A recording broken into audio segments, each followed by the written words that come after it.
నమస్తే, welcome to today 18 news. Mancherial జిల్లా చెన్నూరు నియోజకవర్గంలో ఏదైతే నిన్న వడ్ల సెంటర్ గోమాస శ్రీనివాసు వచ్చి ఎలాంటి ఇబ్బందులు లేని సెంటర్ ని మరియు చెన్నూరు శాసనసభ్యులు గడ్డ వివేకన వెంకటస్వామి పైన అనుచిత వ్యాఖ్యలు చేయడం సమంజసం కాదని చెన్నూరు మండల కాంగ్రెస్ పార్టీ అధ్యక్షులు ముత్యాల బాబు గౌడ్ చెబుతూ వెంకటస్వామి కుటుంబ ప్రజలు పక్షాన నిలబడుతూ ప్రజలకు న్యాయం చేస్తుందని అన్నారు.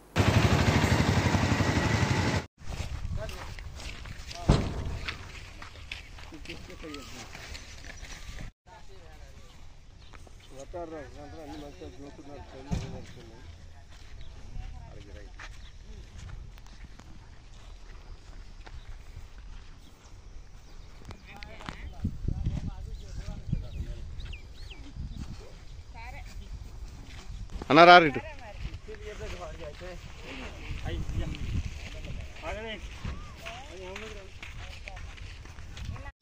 బీజేపీ క్యాండిడేట్ ఆసనా గ్రామానికి వచ్చి ఒక వివేక్ వెంకటస్వామి కుటుంబాన్ని విమర్శించుడు అది సరైనది కాదు. ఆయన ఒక వలసపర్చని ఎవరన్నారు, వలసపర్చని ఒక గోమా శ్రీనివాసు వివేక్ కుటుంబం అన్నాడు. వలసపర్చి ఆయన కాదు, వలసపర్చి అనేట ఆయన గోమా శ్రీనివాస్ అనేట ఆయన ఎక్కడ ఒక ఎలక్షన్ రాగానే నేను గోమార్చిన అని వచ్చి ఒక పెద్దపల్లి కాన్స్టిట్యూషన్ నాదంటాడు, ఇటు చెన్నూరు కాన్స్టిట్యూషన్ నాదంటాడు. అది ప్రతి సంవత్సరం అదే ప్రతి ఎమ్మెల్యే ఎలక్షన్లు అప్పుడు వచ్చి కనబడతాడు గోమా శ్రీనివాస్ అని. వలసపరిచేది వెంకటస్వామి కుటుంబం అంటే కాంగ్రెస్ అంటే వెంకటేశ్వర కుటుంబం. ఒక బోరేసిన చరిత్ర కూడా ఇది గోమా శ్రీనివాస్ అది బీజేపీ గారు ఉన్నదా? ఏ ఊరికి పోయినా కూడా బ్రహ్మరథం వెంకటస్వామి కుటుంబానికి కడతారు. ఏ ఊరికి పోయినా కూడా వెంకటస్వామి గుర్తింపు ఉన్నది.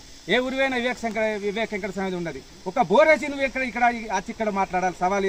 ఇలా అవినీతి జరగని సెంటర్కి వచ్చి ఇలా అవినీతి అని నువ్వు 3 కిలోల కటింగ్ అన్నది చరిత్ర. నువ్వు ఇవాళ రేపు చర్చలకు అత్త సెంటర్ మీద ఒక 3 కిలోల కటింగ్ ఉన్నదని ఇక్కడ ఇదే సెంటర్కి వచ్చి నువ్వు మాట్లాడు. చరిత్ర ఉంటే నీ దమ్ముంటే ఇవాళ రేపు వచ్చి ఇక్కడ చర్చలకు రా. నీ దమ్ముంటే వివేక్ వెంకటస్వామిని గెదుగుతా అది చేస్తా అనేది కాదు.